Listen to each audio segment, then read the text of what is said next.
Grab your popcorn, rip that ticket, get in that seat, lickety-split.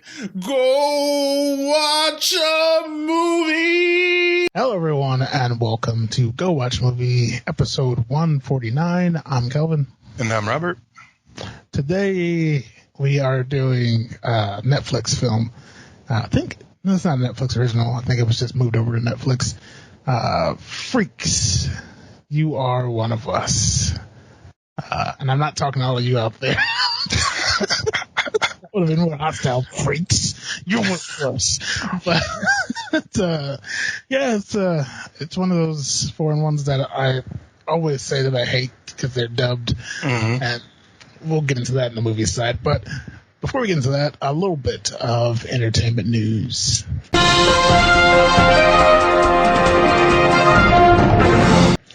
First and foremost, Jonathan Majors. And he was the son of Delroy in The Five Bloods. He's in Lovecraft Country. Well, he has scored a major role in Ant-Man 3. Kang the Conqueror. Oh. Yeah. That's pretty nice. Hopping over in the Marvel train, and I got excited because we haven't heard a lot of Marvel news here lately. Because everything's getting pushed back. So the fact that this snuck its way out of their tight groups, made me happy. What do you think? He's good. I don't know much about Kang, so yeah, I think we can pull that off. I don't see why not. Yeah. Is he one of the Eternals, like the big entities in the Marvel universe? I don't think that's how I would describe him, but okay. Like a watch. What do I know? But yeah, I'm just excited for him. He's doing big things. Because Five Bloods was massive. Lovecraft Country on HBO is getting a lot of good fanfare. So good on him. Next up, have you watched The Boys at all, sir? The Boys? The Boys. I don't believe I have. On Amazon, it is the Seth Rogen produced superhero show that is extremely gritty, based on the comic book. Extremely gritty, it's like what if kind of superheroes were basically the superheroes are assholes. Okay. It's one hell of a good show. First season they put out, just like the Netflix formula and a lot of their own shows on Amazon, all of 8 of them, bam, boom, boom, they're right there. Well, this season they decided to say, here's 3, and the rest will release over the next few Fridays. It was a big thought out plan. They were like, okay, we just want the old way of television to be brought back where, people talk about it every week. They get together with their friends. It's a long-lasting event as opposed to the new binge formula where you watch something and within, a week, we're moved on to the next thing, and that show or movie or whatever it is forgotten because everyone's binged it for the weekend, Well, that backfired. The fans of this show were so outraged that they started review bombing it. They went on Rotten Tomatoes, they went on every other review outlet and just gave it negative, despite it still being fantastic. They just gave it negative reviews, and because of that, it's hurting. So, they know it's happening, and they know people are still watching, but it's not a good look when it comes to sponsors and such. So, what do you think? Binging or old school formula weekly? I grew up with the old school formula, and I did find it mildly annoying because I always had to wait a week, but it kept my interest though. It kept me waiting for that next episode. But nowadays I do kind of binge quite a bit. because I'm impatient, I guess, and I just can't wait. I gotta especially if the story is good. If the story is good and it actually goes from like episode to episode where it continues on the same story, other than just being like a separate entity each time, then I'm all in. I gotta binge it because I gotta know what happens. It's just I don't know if the show's good. Agreed. It's something you just can't stop. Like, especially on Netflix, you're watching and there's that big, massive cliffhanger. You're like, oh, well, what? Well, I was gonna go out and be sociable, but fuck that. Episode 2. Mm-hmm. Exactly. The worst thing in the world is when you get that. Are you still watching? It's like Netflix is judging you. Fuck you! I didn't stop yet. You know I'm still watching. Yeah, binging, blah, blah, blah. But yeah, that will bring us to, let's discuss the showbiz. So, Paramount Plus, love you, Paramount Pictures, but we don't need another streaming service. End of let's discuss the showbiz. Let's get to trailers.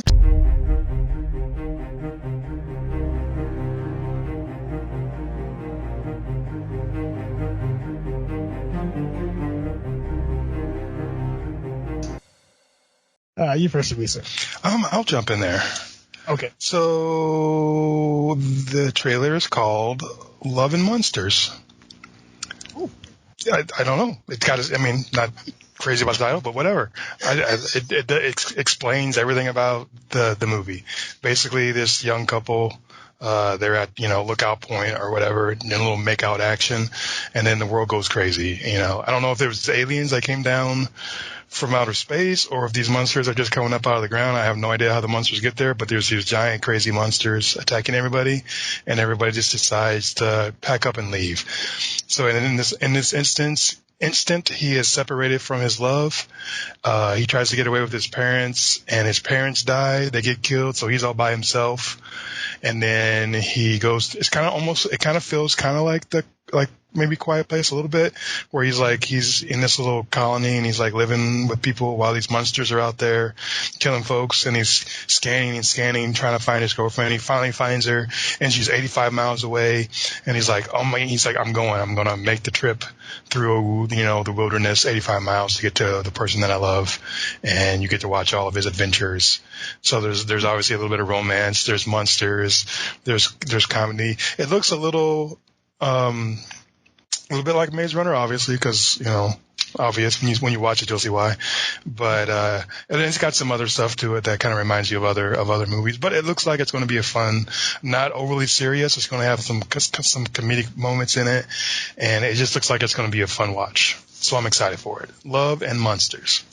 I started this trailer, then I stopped. I got distracted and didn't go back to it. So now I need to. But yeah, that sounds fun.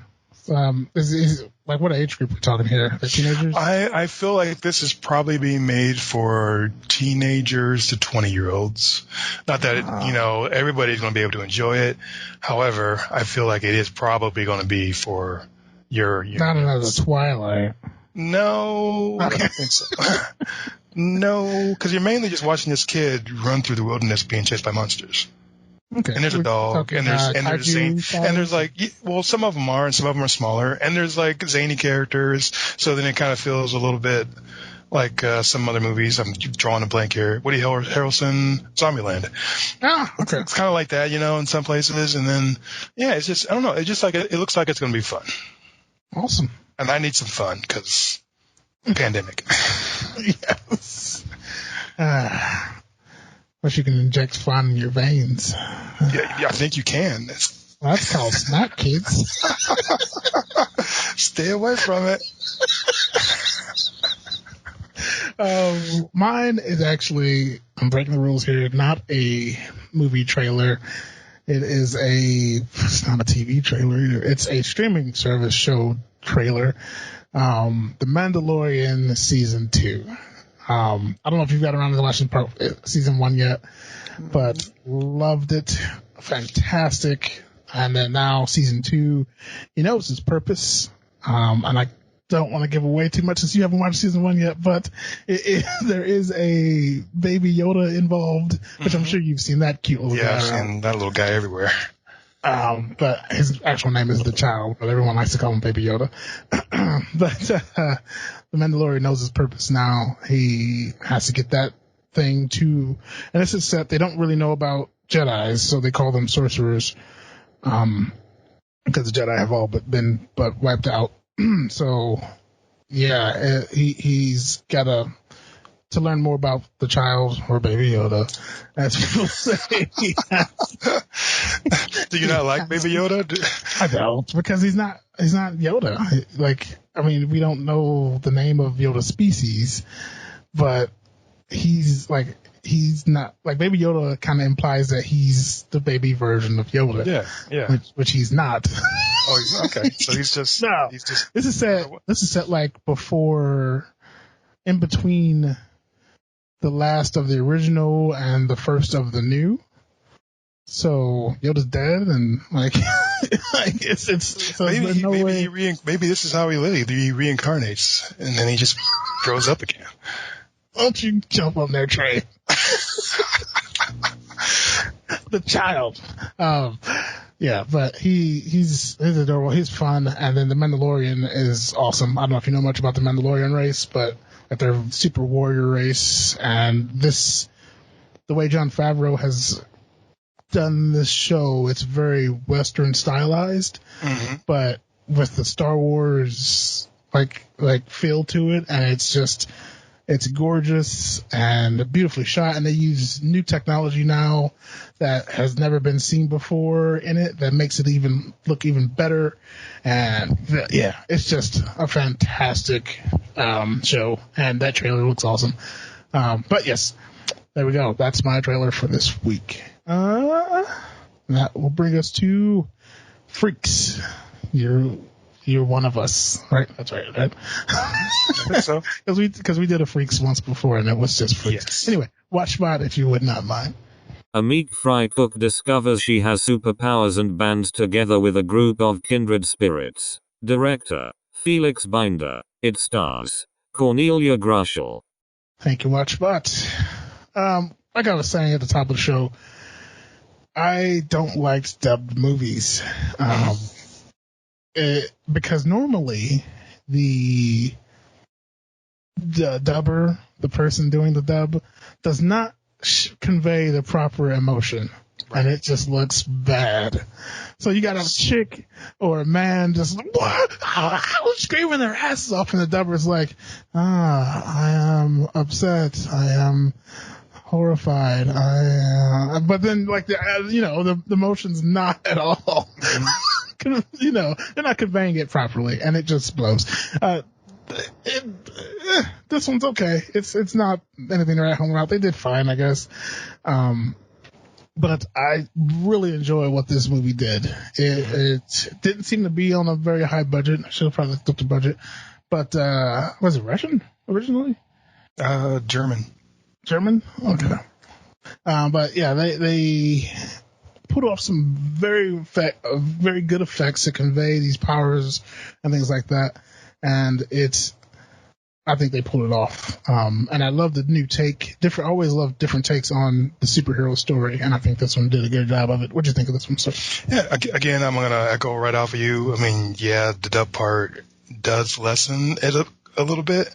However, I feel the same way about dub as I do about subtitles, even though I prefer subtitles just because you get the original, voice actor. Corrections. Yeah, but I mean, even with subtitles, it's annoying at first, but once you get into the story, you almost forget that you're reading. You know what I mean?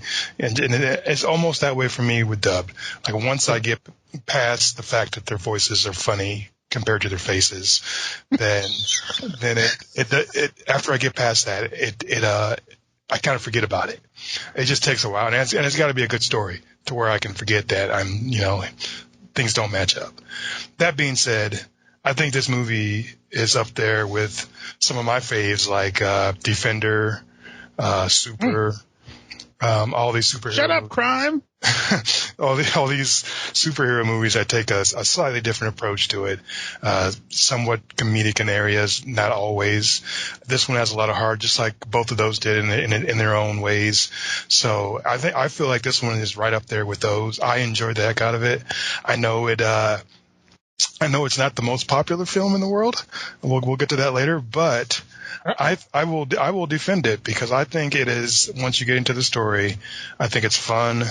I think there's some good ideas in there, and I think most of the people in it did a terrific job conveying their characters. Yeah, because we very rarely get a good, different idea for the superhero. It's all been done to death. But I think this one, we might as well get into it, spoilers. The idea of, there's an agency going around suppressing small kids' powers for the greater good, or what they see as the greater good. I think that's fantastic. And then for one of the protagonists to be this homeless guy, who's living off the grid. I guess that's one part of the aspect where I was confused on. Maybe you can shed some light on it. Like, he didn't seem to be recruiting like others like them, but he, at the same time, I guess maybe because she was kind, that's why he's like, I noticed what you are. Here's a gift from me. Yeah, I don't know. The whole thing, it felt a little off because it felt like he was just a stalker because all he had was pictures of her, like in his little area, and maybe that was just his current project was, letting her know. But how did he know that? I mean, he didn't have the power to be able to, she never used her powers. So I don't know how he actually knew unless I don't know. That was weird, but. That little, plot hole aside, I did like the idea of the character and how he revealed himself. I thought that was fun. Yeah, very fun. And the main character, we can't glaze over the main character. I'm just gonna go ahead and say it. She did a great job, and she's adorable, which helped me quite a bit enjoy the movie. So I enjoyed watching her. Yeah, she did a fantastic job and I feel like she carried a lot of extra weight in this film. Mm-hmm. She played the disgruntled employee well / the loving, caring mother and wife. And then when she needed to flip on that badass superhero switch, she did that extremely well. I thought so too. Yeah, she got to play in a way, she got to play multiple characters, which kind of shows the talent of the actress. So, even though she didn't inflect with her voice, she still got to see it in her face. But yeah, and I just love the way she defended her kid. The husband, he seems... he had that I'm like a safe person. You know what I mean? Like he's not like a bad boy. He's kind of goofy, yet at the same time he's a big dude. So you feel like he's kind of like that big teddy bear or something. So I kind of like that they gave like they didn't give us like the cookie cutter deal, like, another attractive person. They gave us somebody who was slightly more realistic to be. She was swinging down, is what you're saying. She is an attractive woman, so I don't know how to put that. But yeah, so he's like, he was kind of like the opposite. Yeah, he was definitely the opposite.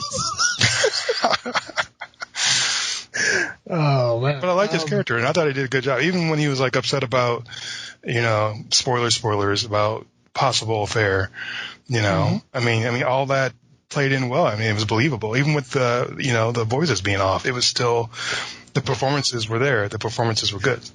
The dumb thing reminds me of a Tommy Wiseau movie. It's like their actions aren't conveying the emotion that they're supposed to be, or their voices conveying the emotion that the actions are supposed to be conveying. It just seems weird. Reminds me of like bad lip reading from YouTube. Walking. Do you like seagulls?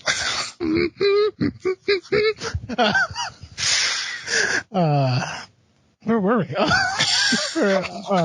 So the mother, like this, she has this incident when she's a kid, and like you would think, they have this super pill, but let's get her off the streets. She threw a very large desk and a man through a wall. Yeah, which means that's couldn't have been that heavy. So she had to put a lot of force to hit the man and then go through a wall. Yeah, she was. Talk about a temper tantrum. Yes. Speaking of, what'd you think of our villain and his introduction? I really liked the way they. Let me see. The way they developed the character. Because at first you're thinking, okay, he's one of them. He's going to be a hero. But then you see what happens when power goes to your head. If the wrong person gets it, what could happen? Even though he's thinking in the back of his head, he likes comics, so he wants to be a superhero. He doesn't realize, I don't think, that he's becoming the super villain. Yeah, he for sure. I mean, I guess I should, like, in hindsight, it's like, damn, I should have saw that coming, because his home life is not the best. His weird thing of calling that chick mom her mother, and she's like, don't call me that. The fact that he has to hear his parents having relations, and he's kind of disregarded at work, even though at work, they did play it very well, because he comes off as the friendly, helpful, dorky kid, Yeah. Exactly. But, he was almost likable at the beginning, so that's why I liked how they went from that, and they slowly developed it to where all of a sudden he's like the big bad guy. So, kudos to that story-wise. Well, did you like him as a villain? Like when he went full tilt? I liked him. I liked the transition. I think more so than just him as a villain, because But either way, hero or villain, I don't think he really shined. But seeing his journey to become that was rewarding for me. I think with him, and I know I've been putting this to death, but I think with him, the actual voice would have helped a lot more, because the person who did his voice just didn't care at all. Everything was and I liked how he was using his power more intellectually. He wasn't just running around blasting lightning bolts everywhere. He was like, he's like, let's make up, let's shake on it, when really he just wanted to hurt somebody. Or his dad, he's like, can you give me a hug? Because he wanted to shock him. Stuff like that. I liked how he used his intelligence more, which made him like that. I often think of like villains and superhero stories as being more intellectual, as opposed to just being like Superman. They're really strong and they can fly and they can, see through walls and all that kind of crap. I like that he was using his brain to be devious and then manipulative and all that kind of stuff. Everyone else just kind of rushed in. Yeah. Tell you what, the we'll call him Hobo Man, because I don't know his real name. I don't know how they captured him, because with that power. Like, he was not like Superman though. He was just indestructible. He just couldn't. True. He was just a normal strength. Guy. Give me some knives. Yeah. Burst in my house, and because he can clearly take a bullet, without flinching. So it's like, oh, you motherfuckers! Hey, unloading on you. You got some daggers in your hand. Right in your face. Did you just go fist of the North Star? I did. Oh, I love that. Any standout moments for you? Oh goodness. I guess one of the biggest shocker, because this is a pretty straightforward story. I didn't like I said, nothing's really going to surprise you, even though it is a fun movie. I didn't really see her when one of those guys who apparently just like to hang out in the parking lot and drink, like that's their spot. Like when she attacked them, that was kind of fun, because I didn't expect the almost comical, cartoony action scenes there. You know what that reminded me of? Troll Hunter. Oh, okay. On the bridge part, like all of a sudden the troll just grabs them and slams them around back and forth. You don't really see it coming, because up until then it's been kind of a straightforward. I'm sorry, I cut you off. No, you're fine. Yeah, that's perfect. Perfect description. I like that just because it was kind of a shocker, and you kind of know what you're in for with the rest of the movie. And again, I really liked the villain's progression. I don't know. I just thought that was one of the better parts of the movie, was watching him turn. Yeah, I'm a big fan of, I think they did a lot with a little here, their visual effects. Like you said, I really enjoyed when Hobo Man revealed his ability. jumping off the bridge and then getting hit by the truck, and then he's back there the next day. Yeah. I feel like there was a lot of heart too. I mean, I feel like this was. I mean, I would be okay letting there's a couple of scenes for. I guess the parents' sex scene and then the masturbation scene. I wouldn't let kids watch that, but I mean, it feels like almost like a family movie if it wasn't for that. I forgot about that masturbation scene. Thanks. You're fine. Yeah, very common occurrence. People are masturbating, and all of a sudden a woman comes and walks through your window. Don't I wish? Rotten Tomatoes. Unfortunately, there is not a tomato meter score. Oh. It just says NA, so we don't have one there. But we'll just say 50-50 for that one because we don't know. And then the audience score, however, is a whopping 6%. There's only 18 ratings, but still, it's 6%. Oh my God. That's pretty low. And I feel like this movie does not deserve a 6%. I feel like it's so much better than that. I'm not going to put it up in the 90s or something. I'm not being silly, but it does. It is an enjoyable watch. It is fun. Maybe a mid 60s, maybe low 70s. Right over half. I would be 60s. It's fine with me. But yeah. I mean, it does a lot. Like you said, it does a lot with a little, and it made me it kept my attention. It made me happy in some spots. It made me mad in others. So I went through that whole range of emotion as I was watching it. Agreed. So go watch for you. For me, yeah, absolutely. If you like, I said, if you like Defender or Super or even Kick-Ass, any of those types of movies, then this one should be enjoyable to you. Yeah, definitely. Go watch for me as well. Because it's on Netflix, easy peasy. Yeah, give the little guys a break.